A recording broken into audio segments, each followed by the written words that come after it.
Olá, poderosos. Aqui é o professor Renato Martins e hoje a gente vai trabalhar mais um vídeo de geografia. Vamos abordar aí o contexto, né, da divisão do mundo hoje entre os países do norte e os países do sul. E a gente vai dar ênfase hoje, no caso, aí, aos países do norte, né? E no contexto geral, né, os países do norte são os países mais desenvolvidos, com economia mais capitalista, né, num nível aí mais industrializado. Então, nesse contexto, a gente vai dar ênfase principalmente aos Estados Unidos, à União Europeia e ao Japão. A União Europeia porque representa as principais potências do continente europeu. Então, a gente vai seguir aí essa ordem e entrar nesse contexto aí da evolução desses países do hemisfério norte, né? Essa divisão aí específica no que se refere à economia e desenvolvimento socioeconômico. Então, Estados Unidos é indiscutivelmente, né, a maior economia do mundo.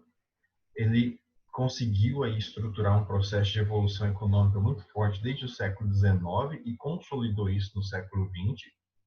Ocorreram aí duas guerras mundiais que foram concentradas principalmente no continente europeu, e isso facilitou muito o desenvolvimento dos Estados Unidos. Ele soube aproveitar essa oportunidade. Então, nos Estados Unidos, eles investiram na reconstrução da Europa, do Japão, nesse contexto de evolução e incorporação do capitalismo aos novos estados que surgiram ali depois da Segunda Guerra Mundial. E os Estados Unidos ele soube muito bem articular esse contexto da geopolítica internacional naquele período de Guerra Fria, né? Então fez uma contenção muito forte da expansão do socialismo em várias regiões do planeta.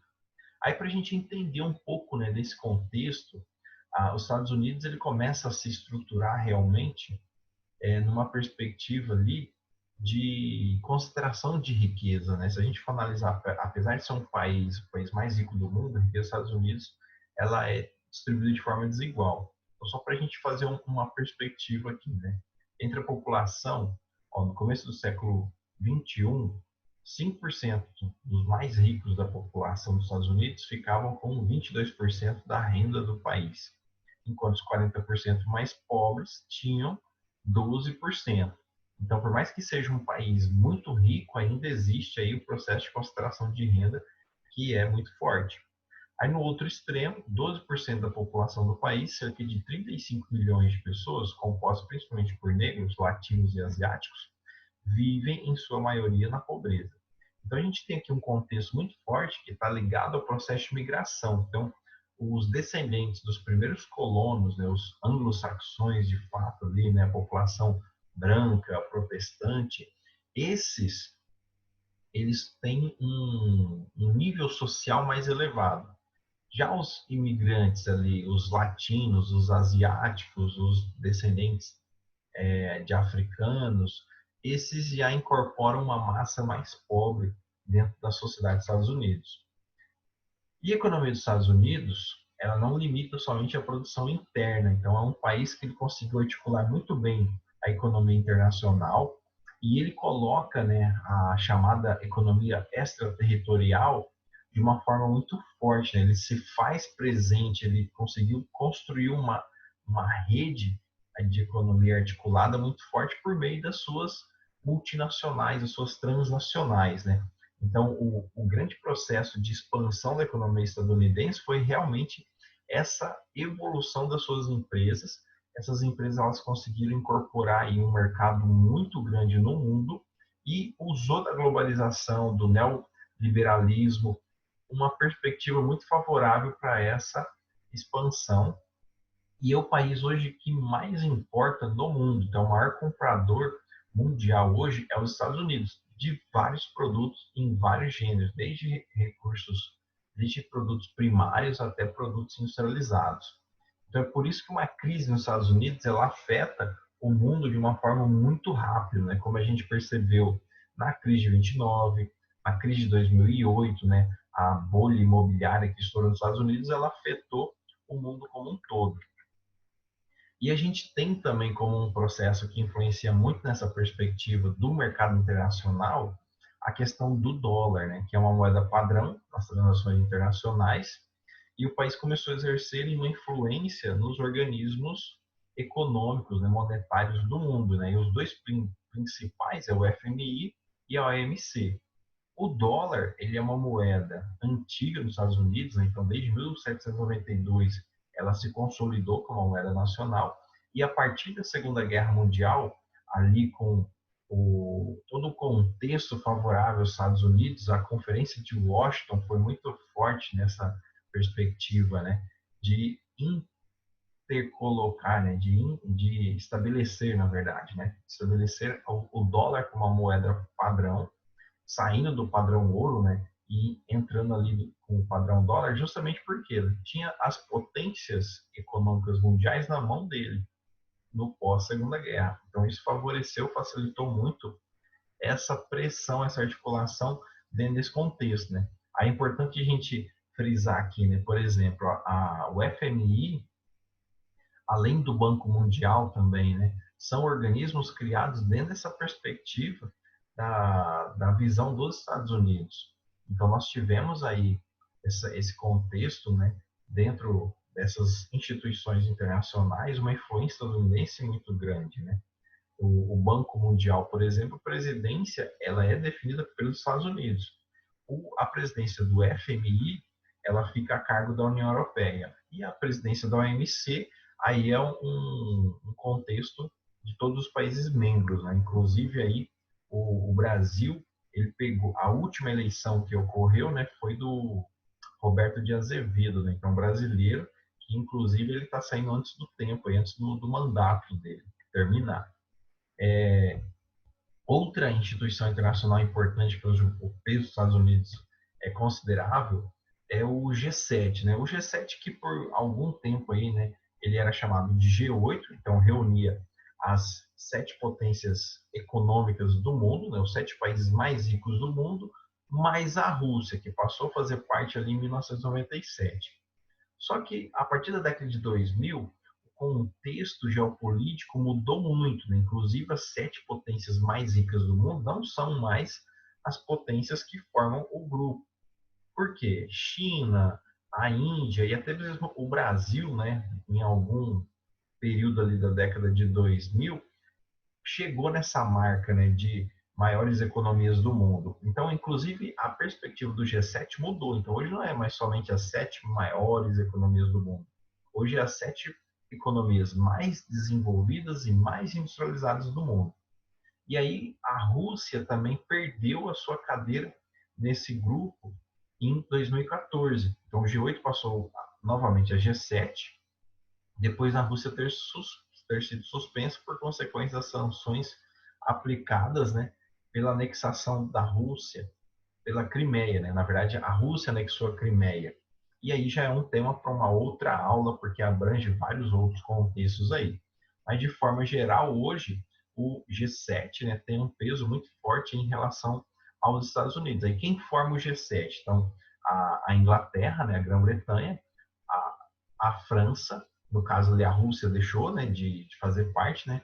Então, ali, o Canadá, a França, Estados Unidos, Itália, Japão e Alemanha. São as principais potências industriais do mundo hoje. Aí, depois da Segunda Guerra Mundial, os Estados Unidos também trabalhou muito forte na perspectiva da cultura, né? Estabeleceu uma cultura hegemônica também no mundo.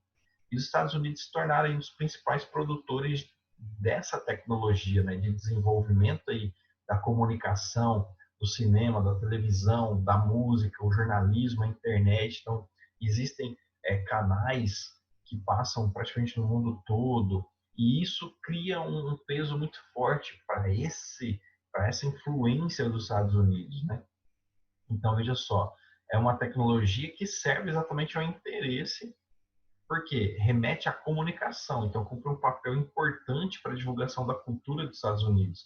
É só você pegar um filme sobre Segunda Guerra Mundial ou qualquer perspectiva de guerra cujo foi produzido nos Estados Unidos. Então, esse filme geralmente mostra sempre um lado glorioso dos Estados Unidos, né? E aí a gente tem também a perspectiva das indústrias. Então, o processo de industrialização dos Estados Unidos ele ocorreu ali no século XIX, então foi a partir da segunda revolução industrial, e ocorreu um processo muito forte de concentração da indústria nos Estados Unidos, ali na região dos Grandes Lagos e Nordeste dos Estados Unidos, né, que a gente chama hoje de Manufacturing Belt, ou Cinturão da Manufatura. Só que numa ideia atualizada, o Cinturão da Manufatura hoje virou o Cinturão da Ferrugem, né? Porque ocorreu uma série de modernização na estrutura industrial mundial e isso também ocorreu nos Estados Unidos. E a gente vai ver a seguir exatamente essa perspectiva de renovação. Mas desde a segunda metade do século XX, né, quando o pós-segunda guerra, vem ocorrendo essa desconcentração industrial e o cinturão da manufatura perdeu um pouco da sua relevância. Porque todo o modelo industrial da segunda revolução industrial está lá ainda muito presente nessa região dos Estados Unidos, né? O Nordeste, a região dos Grandes Lagos. Como depois da Segunda Guerra Mundial ocorreu uma modernização, uma evolução, aí a terceira revolução industrial começou a despontar, então ocorreu uma reestruturação e uma desconcentração industrial, não só internamente, mas de maneira internacional, né? Porque foi nesse período também, pós Segunda Guerra, que as indústrias estadunidenses começam a buscar outros países para se instalar, né? O que fortaleceu o sentido da globalização, principalmente ali a partir do neoliberalismo. Então, na década de 70, década de 80 e na década de 90 vai sacramentar o contexto da globalização com o fim da Guerra Fria, né? E aí a gente tem essa perspectiva aqui da região do Cinturão do Sol, ou Sunbelt. Então, ó, aqui é a região Nordeste e Grandes Lagos, né, que é o Cinturão da Manufatura, hoje chamado Cinturão da Ferrugem, e ali nas áreas daqui do Golfo do México, a indústria petrolífera, aeroespacial cresceu muito, e a região com maior destacamento do desenvolvimento industrial e tecnológico dos Estados Unidos foi aqui a região do Vale do Silício, que junta ali duas metrópoles, né? São Francisco e San Diego, na verdade formando uma megalópole. Então, essa região aqui da Califórnia é hoje o centro tecnológico mundial. Então, tudo que você pensa em relação à tecnologia, as grandes empresas, elas estão instaladas ali de alguma maneira. Seja a matriz ou uma filial, elas se estabelecem lá. Até deixo aqui uma dica interessante de filme, Piratas do Vale do Silício. Se você não assistiu, assista, que mostra muito esse contexto dessa região aqui dos Estados Unidos. Então, nós temos aí, hoje, o grande centro de desenvolvimento tecnológico mundial é o Vale do Silício. Aí, entrando aqui na perspectiva da União Europeia, né? Então, o continente europeu sempre, desde aí do contexto da história, né? Idade Média, Idade Contemporânea, você teve sempre uma participação muito forte da região do continente europeu, né? As potências europeias. Então, desde a Idade Média ali, você teve a configuração, a formação de potências econômicas que controlavam o sistema político, econômico, numa magnitude muito grande. E mesmo com as duas guerras do século XX acontecendo de forma muito concentrada no continente europeu, esses países eles conseguiram se sobressair. Então, o que é interessante? A gente fazer essa análise, principalmente aí a partir desse contexto da Segunda Guerra Mundial. Veja só, no período de pós-guerra, né, os países da Europa Ocidental, lembrando que a Europa Oriental já estava ali sob domínio soviético, né? Então, a Europa Ocidental ela recebeu ajuda financeira e militar dos Estados Unidos. Os Estados Unidos ele teve um interesse muito forte nessa reestruturação, nessa reconstrução da Europa, também do Japão, que a gente vai falar posteriormente, justamente para fazer uma contenção da expansão comunista na região. E ali na década de 80 e 90 ocorreu uma ascensão do poder ao poder, né, de governos neoliberais, que puxaram essa perspectiva estadunidense que já tinha surgido ali, né, nos Estados Unidos, e a Inglaterra foi ali o precursor dessa ideologia na Europa, né, mas conseguiu estabelecer economias mais competitivas, enfraquecendo o Estado, né, diminuindo o poder do Estado e estabelecendo uma livre concorrência, uma livre economia, e isso fortaleceu muito essas economias, esses estados, naquela perspectiva ali que estava se encaminhando para nova era da globalização, né? Então, a União Europeia, se a gente fosse considerar a União Europeia como um país, a União Europeia ela seria um país, inclusive, mais rico que os Estados Unidos. Então, até mesmo um dos interesses em relação a estruturar um bloco como a da União Europeia é exatamente fazer frente à economia dos Estados Unidos. Então, olha só, além da ajuda dos Estados Unidos, os países da Europa Oriental também contaram com a progressiva superação de seus conflitos regionais. Então, ó, primeiro, fazer frente à economia dos Estados Unidos. Segundo, evitar um novo conflito numa magnitude tão grande como ocorreu da Primeira e Segunda Guerra Mundial. Então, a Europa ela sempre foi palco de muitas guerras, muitos conflitos. E aí, a Primeira e Segunda Guerra Mundial causou danos muito grandes. E aí, a unificação econômica e política desses países não só ia fazer frente aos Estados Unidos, que era uma nova potência que estava surgindo ali, como também ia criar um sentido de segurança muito maior no continente. Então, dentre as principais etapas, quais que a gente pode destacar nesse processo de evolução? O primeiro é o Benelux. Então, o Benelux foi a junção de Bélgica, Países Baixos e Luxemburgo, logo após a Segunda Guerra Mundial, ali, né, em 1944 ainda, na verdade, né, para estabelecer uma zona de livre comércio para o carvão e para o aço. Então, são três pequenos países, né, aqui ó, no mapa, ó, são esses três países aqui que se uniram para fortalecer o seu comércio. O exemplo do Benelux foi utilizado posteriormente para juntar a França, a Itália e a Alemanha.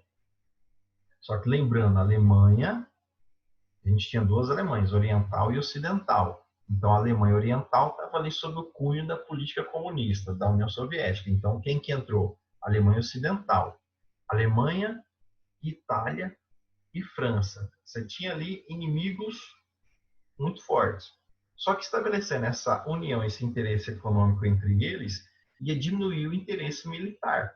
Então, por exemplo, eles queriam juntar a força industrial da Alemanha com a oferta de matéria-prima da França. A Itália entrou ali mais como vamos supor assim, um café com leite, né? Como a Itália tinha muito a reivindicar desde a Primeira Guerra Mundial, então eles resolveram anexar a Itália nesse contexto, e aí, em 1951, forma a Europa dos Seis. Então, junto ao Benelux, que já tinha experiência, foi o primeiro bloco econômico da história, junto com a França, a Alemanha e a Itália. Forma ali a Europa dos Seis, ou o SECA, que era o carvão, e aço, estabelecendo ali como os principais produtos. Por que só carvão e aço? Porque se não desse certo, o prejuízo não era tão grande. E aí, então, muito rapidamente, né, que se você for analisar, de 1951 a 1957, foi um período curto. Eles já conseguiram elevar aquela comunidade do carvão e do aço para um mercado comum europeu. Então, foi uma evolução muito grande. Aí, além de ter essa evolução de processo de integração, porque daí já criou várias outras normas que estabeleceram a unificação econômica desses países, como também novos membros passaram a fazer parte. E já no início ali da década de 90, o Tratado de Maastricht sacramentou o estabelecimento da União Europeia. Então, nessa progressão econômica aí, hoje a União Europeia é o bloco mais evoluído que existe. Então, além de ter a combinação de tarifas alfandegárias, tarifas de exportação, o uso ali da livre circulação de mercadorias, de capitais, de empresas, de pessoas, estabeleceu a moeda única, né, que foi o euro. Então, o euro ele passou a circular de fato, né, a partir de 2001. Então, faz parte de um processo de a implantação em 2001 do euro. Só que ele já vinha sido discutido há muito mais tempo. E aí, hoje a União Europeia é formada por 27 países. Além desses 27 países ali, existem outros candidatos a fazerem parte do bloco. Só que a gente tem que destacar sempre o quê? Que dentro dos 27 países, nem todos fazem parte da zona do euro e nem todos fazem parte da livre circulação de pessoas. Então, tem algumas combinações aí. A própria Suíça, por exemplo, a Suíça é um país que não faz parte do bloco, mas ela faz parte ali da zona de livre circulação de pessoas. Então, é opcional aí esse contexto desses países. Vai depender muito do interesse de cada membro em relação a essas normas, né? E aí a gente destaca, né, coloquei aqui alguns destaques em relação às cidades ali, né, de alguns países, né? Então ali a Londres, que é a capital da Inglaterra, né? Paris, capital da França, então você percebe assim, uma grande exploração urbana nesse continente, que favorece muito a perspectiva de consumo, né? Berlim, capital da Alemanha, Madrid, capital da Espanha. E aí a gente tem aqui o contexto também, né? Que atualmente o estágio mais avançado do processo de formação de blocos econômicos é da União Europeia. Então, se a União Europeia fosse um país, seria um país que tem ali 30% do PIB mundial, que faz frente diretamente aos Estados Unidos, né? E a União Europeia é o conjunto de países que sempre vai eleger o presidente do FMI, como a gente já tinha falado anteriormente. Aí, veja só, no contexto da União Europeia, nem tudo são flores, então existem ali os principais problemas da União Europeia, que está relacionado à questão demográfica. Então, a população europeia é uma população que está envelhecendo e, consequentemente, diminuindo. Essa diminuição da população europeia está relacionada ao quê? Ao envelhecimento. Então, é necessário para a União Europeia hoje, os mercados locais, tentar atrair mão de obra, e essa mão de obra acaba gerando uma série de outros problemas em relação ao que é a xenofobia, ao multiculturalismo. Então, isso hoje é um grande desafio, né? Além dos grupos nacionalistas, ultranacionalistas que vêm ganhando força aí em alguns países. Então, hoje, a gente pode destacar essa perspectiva aí em relação à União Europeia como problema. E por último, a gente destaca o Japão. O Japão aí que é um país surpreendente, né? Ele conseguiu se sobressair em meio a tanta destruição do pós-Segunda Guerra. Então, a Segunda Guerra, ela liquidou praticamente todo o processo produtivo do Japão, né? Arruinou ali a produção industrial e agrícola. Só que o Japão, ele foi usado também como um ponto de apoio do capitalismo frente ao comunismo. Então, no pós-Segunda Guerra, os Estados Unidos ele se apoiou ao Japão justamente para fazer uma reconstrução do país, e o país ele mudou completamente. E ele foi dominado, né, pelos Estados Unidos ali no pós-Segunda Guerra, só que ele conseguiu usar dos recursos dos Estados Unidos, que os Estados Unidos dispôs para reconstruir o Japão, justamente para promover uma modernização, né? Então ele adaptou aquele sentido do capitalismo estadunidense para aquilo que eles realmente precisavam e usou isso como uma alavanca de crescimento.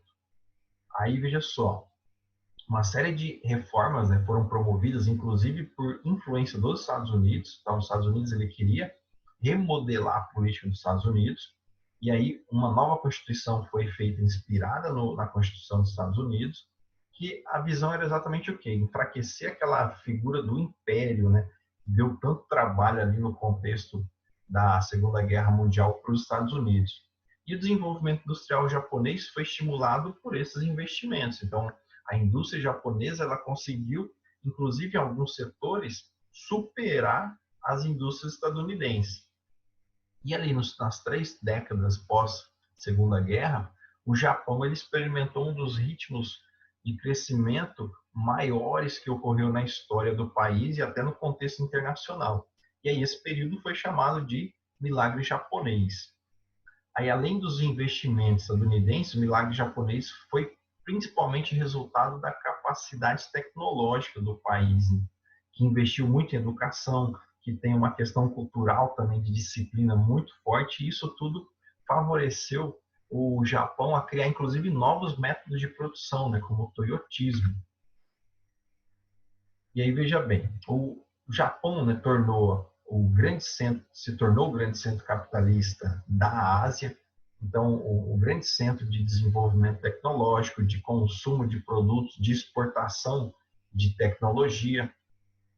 E ele chegou à segunda maior potência econômica. Na verdade, ele só não conseguiu se implementar realmente aí no crescimento econômico porque os Estados Unidos ele deixou mecanismos para tentar enfraquecer esse desenvolvimento, né? Além disso, ocorreram ali a crise da década de 70, que também diminuiu um pouco dessa pujança do crescimento, né, do milagre econômico do Japão. E aí a concorrência com os tigres asiáticos, que ofereciam também um padrão de mão de obra qualificada muito alta, a um custo mais baixo.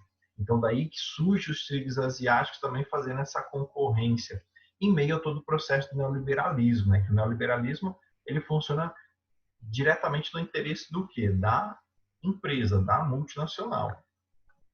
E em 2005, 11% do PIB do planeta era da economia japonesa. E aqui que é interessante a gente destacar o papel da Toyota, né? Eu falei do toyotismo, e o papel da Toyota, veja só, ela vem inovando em tecnologia, já apresentou um carro movido a hidrogênio, e é uma das maiores fábricas de automóveis do mundo, inclusive dentro dos Estados Unidos, em alguns períodos da história do pós-segunda guerra, até desbancou as grandes empresas automobilísticas dos Estados Unidos, que era o símbolo da indústria estadunidense, né? E a Toyota conseguiu penetrar naquele mercado e conseguiu ali desbancar algumas empresas estadunidenses. Hoje é o segundo maior produtor de carros do mundo, hein? E nesse cenário, né, expansão econômica do pós-guerra, ela teve aí um peso muito grande na economia, no crescimento econômico mundial, e ainda hoje ela consegue concorrer praticamente em todos os setores, né? Então a gente tem ali produtos de informática, eletrônica, automóveis, competem no mercado mundial diretamente com as empresas estadunidenses. E nos últimos anos ele vem apresentando um estado de estagnação, né? A economia do Japão já não tem mais tanto fôlego como teve aí no passado, por causa dessa concorrência, de todo o processo também que vem sofrendo com o envelhecimento da população. Então, a gente percebe exatamente aí um desgaste, né, daquele contexto de evolução econômica do Japão. Então, espero que você tenha gostado, tenha entendido aí esse papel das grandes potências mundiais nessa nova divisão da economia mundial, na divisão aí no agrupamento, na regionalização dos países no mundo. Então, fica aí meu forte abraço e até a